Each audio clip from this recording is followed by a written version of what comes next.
그 사람이 진정 원하는 게 뭐였을까를 여러분들이 알아줬을 때 그저 다음에는 우리 이런 일 없도록 하자의 문제가 아니라 그런 일을 겪어봤기 때문에 나는 더 너를 이해할 수 있었고 그러했기 때문에 너를 더 잘 알게 된 것 같아. 그리고 그 사람이 듣고 싶어하는 말을 딱 이렇게 던져주잖아요. 그런 만큼 감동이 없어요. 그러면 딱 남자 입장은 그래요. 제가 서두에 말씀을 드렸던 것처럼 진짜 고맙다고. 그때 네가 날 붙잡아 줬기 때문에 날 이렇게 이토록 이해해 줄 수 있는 사람을 만나서 참 되게 행복하고 고맙다고. 오늘 주제는 제가 공지를 써놨다시피 재회 후에 남자가 더 잘하게 만드는 여자들의 공통점이라는 주제로 진행을 한번 해볼 거예요. 유신님, 재회 영상 보고 다시 잘 만나고 있어요. 갈등이었던 문제도 해결됐고 더 사이가 좋아졌는데 관계를 더 깊고 안정적으로 만들 수 있는 태도나 마음가짐에 대한 영상이 있을까요? 라는 부분에 대한 거를 요청해 주셨더라고요. 재회를 하고 나서 좋은 관계로 발전되는 경우를 보면은 사실 남자들의 반응이 다 똑같거든요. 그냥 그때 너가 붙잡아줘서 난 참 고마웠어. 그래도 네가 그랬으니까 네가 날 붙잡아줘서 우리가 더 행복해질 수 있었는데 그 당시엔 참 내가 어리석었어 라는 이야기를 참으로 공통적으로 이야기를 해요. 아마 여러분들도 이 영상을 자의로 선택해서 들어오셨다면 또는 이 이야기에 좀 더 귀를 기울이게 된다면 여러분들도 원하는 관계가 되게 그런 흐름이라고 저는 장담을 해요. 자, 각설하고 첫 번째로 제가 강조를 하고 싶은 거는 입장 차이를 이해한다는 것부터 시작을 합니다. 이건 바꿔 이야기를 하면은 그 관계에 대한 우리의 갈등 사항에 대한 객관화가 되어 있다라는 문제로 말씀을 드리고 싶은 건데, 언제나 우리 사람 마음에는 보상 심리가 있어요. 되게 여러분들이 재회에 성공을 하거나 또는 성공을 바라는 입장에서 생각을 하면은 그래도 내가 이 사람을 붙잡아서 재회를 하고 나면 예전으로는 돌아갈 수 있겠지라는 생각이든 예전의 반만이라도 나는 돌아갔으면 좋겠다든 또는 하루빨리 이 사람이 나를 예전처럼 대해줬으면 좋겠다라는 마음처럼 나의 입장에서 보상심리가 당연하게 생길 수밖에 없어요. 이런 마음을 갖는 게 잘못됐다라는 말씀을 드리는 게 아니에요. 그게 적어도 굉장히 자연스러운 여러분의 입장이라는 거죠.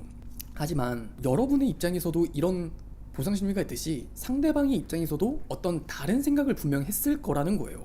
여러분들과 같은 마음이었다면 애초에 헤어질 일도 없었겠죠. 하지만 헤어질 일이 왔다는 거는 분명 여러분과 그 사람 사이에 다른 입장을 가졌다는 거고, 상대방은 딱 이렇게 생각을 합니다. 그래, 네가 붙잡았으니까 난 한번 지켜나 볼게. 그냥 나도 솔직히 머리로는 진짜 아니라고 생각을 하지만 딱 한번 나도 마지막으로 속는 셈 치고 기회를 주는 거야. 되게 이런 생각으로 여러분에 대한 날이 곤두서 있는 경우가 정말 많아요. 우리가 흔히 그런 말 하잖아요. 재회는 하는 거 아니라고. 어차피 재회해봤자 또 결국 헤어진다고. 근데 여러분은 그런 생각 해보신 적 있나요? 과연 재회를 해서 더 행복하게 만난 사람들이 그런 말을 할까? 아니면 재회를 해봤지만 그렇게 똑같이 헤어진 사람들이 그런 말을 할까? 저는 100% 후자라고 생각을 해요. 본인도 어쩌면 그렇게 재회를 해봤지만 글이 끝났기 때문에 주변 사람들에게 본인의 경험담을 토대로 이야기를 하는 거라고 밖엔 저는 생각이 안 들거든요. 근데 만약 여러분들이 재회를 하고 나서 더 행복해졌다면 여러분들도 그렇게 말을 할까요? 다시 한번 말씀을 드리지만 사람은 입장에 따라서 본인이 처한 상황이나 입장에 따라서 생각하는 방향이 크게 달라지기 마련이에요. 여러분이 생각하는 재회의 입장과 그리고 그 친구가 바라보는 재회의 입장이 이렇게 다르다는 것 정도는 일단 기본적으로 이해를 하셔야 돼요. 여기서부터 시작을 하셔야 되는 거예요. 자, 그러면 두 번째는 무엇이냐면 여기서부터 이제 조금 더 전문적인 기술 같은 게 나오는데, 분명 갈등이 있었을 거예요. 여러분과 남자친구 사이에서 또는 여러분과 여자친구 사이에서 분명 갈등이 있었거든요. 근데 그 갈등을 좀 비틀어서 바라보는 입장을 가질 수 있냐 없냐의 차이가 매우 중요해요. 이거는 사실 배움의 영역이기도 하지만 배우지 않아도 이런 걸 할 줄 아는 여성분들은 진짜 대단한 거예요. 선천적으로 사람의 심리를 이해하는 귀재가 저는 정말 뛰어난 거라고 생각을 하거든요. 이 갈등을 비튼다라는 게 무엇이냐면 직관적으로 그냥 설명을 드릴게요. 자, 대개 재회를 하고 나서 또는 여러분들이 그 사람을 붙잡고 나서 처음으로 하는 생각은 딱 이런 거예요. 다시는 그런 일 없도록 해야겠다. 다시는 우리 사이에 이런 갈등을 만들지 말아야겠다. 다시는 내가 똑같은 실수를 반복하지 않으려고 노력해야겠다. 이게 100이면 99명 되게 이런 생각으로 재회에 임해요. 근데 이게 단순히 다시 한번 말씀을 드리지만 잘못됐다는 이야기가 아니에요. 그게 그냥 보편적이라는 거지. 하지만 갈등을 비틀어서 사고하는 방식은 되게 이런 거예요. 어차피 그런 일은 분명 또 생길 것 같은데 근데 어떻게 이런 일이 또 생겼을 때 이 사람이 날 포기하지 않게 만들지? 이런 생각부터 출발하는 거예요. 좀 차이가 이해가 되시나요? 그러니까 여러분들 입장에서 좀 팩트를 말씀을 드리면 아무리 여러분들이 그런 일을 없게끔 노력을 한다고 한들 그런 일이 안 생길 수가 없어요. 어차피 여러분과 그 사람 사이에서 여러분도 그 사람을 만나기 이전부터 이미 습관에 배어오듯 내가 중요하게 생각하는 그 가치관이 계속 나는 타격을 받는 사람인 거고, 그 사람도 그 사람의 이유만으로 경험해서 그건 습관처럼 굳어진 것들이에요. 그렇기 때문에 여러분의 습관과 그 사람의 습관이 부딪히다 보면은 이런 일이 안 생긴다는 거, 그거 불가능하거든요. 그러니까 결국에 또 헤어질 수밖에 없는 거예요. 하지만 중요한 건 뭐냐면, 그런 일은 또 생길 수 있겠지만 그때 이 사람이 날 어떻게 이번처럼 포기하지 않게 만들지라는 생각을 좀 다르게, 그 갈등을 비틀어서 생각을 한다는 거예요. 이해가 되시죠? 여기까지 이해하셨으면 일단 반은 온 거예요. 자, 연인이 진짜 만나면서 갈등이 없을 순 없어요. 늘 말씀을 드리지만 강한 자가 살아남는 게 아니라 살아남은 자가 강한 자다라는 말 혹시 들어보셨나요? 저는 관계도 똑같다고 생각을 해요. 특별한 사람이 오래가는 게 아니에요. 오래가는 사람들이 특별한 인연이 되는 거예요. 그렇기 때문에 그 사람이 나를 그냥 붙잡게 만드는 거거든요. 그래서 그 방법에 대한 정답이 뭐냐라고 이야기를 하면, 저는 이런 메시지를 여러분의 상황에 따라서 여러분들의 어떤 갈등의 어떤 대화의 문맥 구조라 그러죠. 거기에 결국 이런 주제가 그 친구에게는 좀 이해가 되게끔 던져주는 게 중요해요. 그 메시지는 뭐냐면, 근데 생각해보면 우리가 그토록 많이 싸웠던 거 있잖아. 그 이유가 나는 그토록 그 어떤 누군가보다 서로가 서로에게 더 이해받기를 바랬던 것 때문인 것 같아. 우리가 이해받기를 바라지 않았다면은 너도 그렇고 나도 그렇고 서로의 의견을 내세울 필요도 없었고, 우리가 의견을 내세울 필요도 없었다면은 그만큼 서로에게 좋아하는 감정도 없었다는 거니까. 하지만 우리가 그만큼 조금 더 나를 알아주길 원했기 때문에 너도 너의 입장에서 나도 나의 입장에서 그냥 계속 그런 갈등이 생길 수밖에 없었던 것 같아. 그래서 나는 솔직히 앞으로도 이런 일이 우리에게는 또 생길 수 있을 거라고 생각해. 하지만 중요한 거는 그런 일이 생기지 않는다의 문제가 아니라 그냥 결국 내가 너와 함께 이런 일을 또 한 번 더 해결하고 또 한 번 이겨냈다라는 게 정말 큰 성취와 보람일 것 같아. 그래도 내가 사랑하는 사람의 손을 놓지 않고 이렇게 또 붙잡아서 같이 또 이겨냈고 극복했구나. 그게 나는 정말 너와 만나면서 제일 큰 소중함인 것 같더라. 이런 메시지예요. 너무 많이 알려드리는데. 그래서 아무튼 두 번째는 갈등을 비틀어서 바라보는 입장을 갖는다 라고 좀 정리를 해보시면 될 것 같고, 이게 좀 어려워요. 여러분들이 일상생활에서 쉽게 접할 수 있는 내용은 아니기 때문에 이해가 안 된다면 다시 한번 영상을 좀 돌려보세요. 그리고 세 번째는 남자의 결핍을 제대로 이해하고 그걸 다룬다는 겁니다.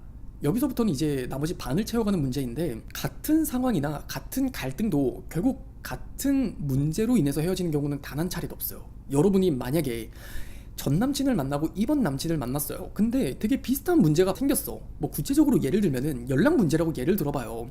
여러분은 연락을 좀 더 잘해주길 바라는데 남자친구들은 계속 왜 이렇게 나한테 집착을 하냐 그러고 왜 이렇게 나를 못 믿냐라고 얘기를 해요. 근데 이런 간단한 예시에서도 여러분의 전 남친과 지금의 현재 남자친구가 꽂혔던 부분은 분명 다를 거라는 거예요.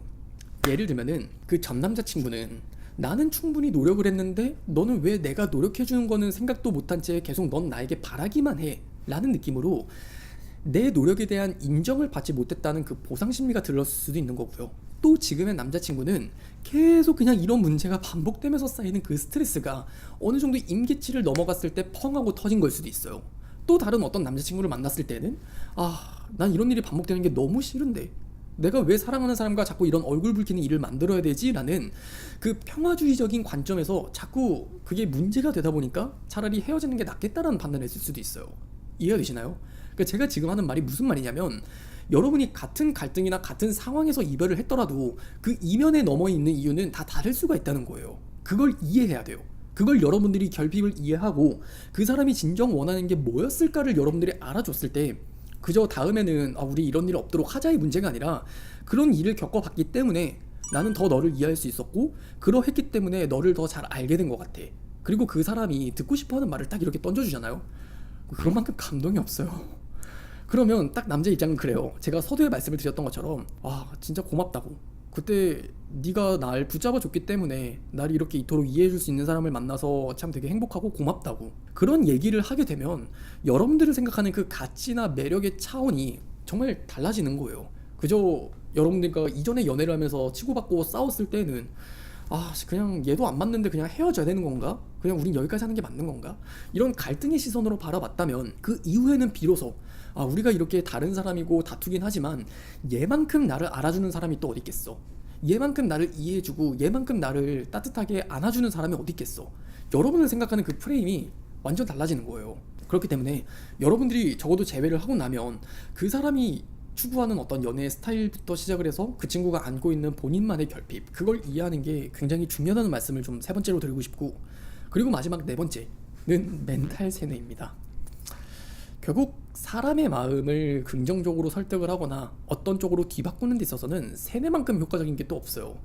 그래서 제가 뭐 여러분들에게 뭐 세뇌에 대한 방법 이걸 좀 알려드리긴 좀 뭐하지만, 남자들은 왜 은근 단순하다고 얘기를 하잖아요. 그래서 여러분들이 그냥 언젠가 스쳐 지나가는 무심코 한마디에 툭 던지는 말이, 이런 말이 조금 있으면 좋아요. 근데 우리 그렇게 되게 또 많이 싸우고 헤어지고 붙었다 헤어지고 붙었다 했잖아. 그렇게 한 사람을 만나서 이런 다양한 경험을 해본다는 것 자체가 진짜 대단하지 않아?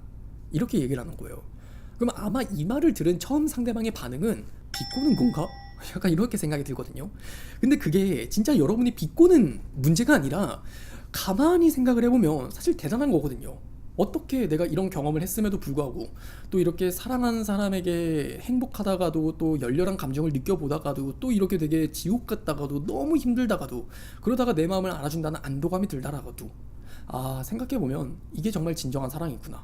어쩌면 사랑을 하면서 느끼는 감정은 그저 되게 단순히 좋아야만 하는 행복이 아니라 이런 다양한 감정을 느껴볼 수 있다는 게 진짜 사랑이구나. 근데 진짜 소름 돋는 거 하나 말씀드릴까요? 시중에 나와 있는 되게 성숙한 사랑의 방식이든 아니면은 우리 주변에 그런 사랑에 관련된 성숙한 이야기들을 엿보잖아요. 그러면 사랑은 무조건 진짜 행복해야만 하는 게 아니라 다양한 감정, 희노애락을 느껴보면서 그마저를 함께하고자 하는 마음이 든다는 게 사랑이라고 얘기를 해요. 그런 이야기가 딱 얼핏 보이면 아, 이게 진짜 진정한 찐사랑이구나, 그걸 느끼게 되거든요.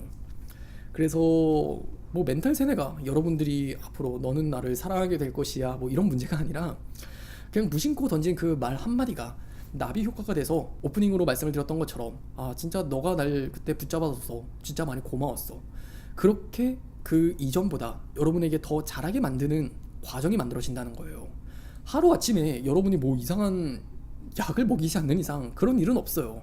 하지만 이런 일련의 과정을 겪어갔을 때 비로소 그 사람이 생각하는 여러분의 가치와 매력이 달라지게 되고, 그 관계에 대해 갖는 그 진중함이 더해지기 때문에 더 여러분에게 잘할 수밖에 없는 거거든요.